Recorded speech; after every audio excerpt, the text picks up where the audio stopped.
Hoy vamos a ver el mejor producto para levantar las pantallas y las tapas. Nosotros en el taller utilizamos este limpia contactos. Yo pienso que vale cualquiera. Más abajo dejar un comentario con el producto que utilizas para separar las pantallas.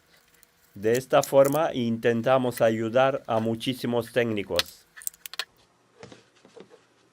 Este producto viene en este bote grande de 400 mililitros. A diario yo utilizo este bote pequeño de AliExpress. Intento dejarte en la descripción del vídeo el link de compra de este bote.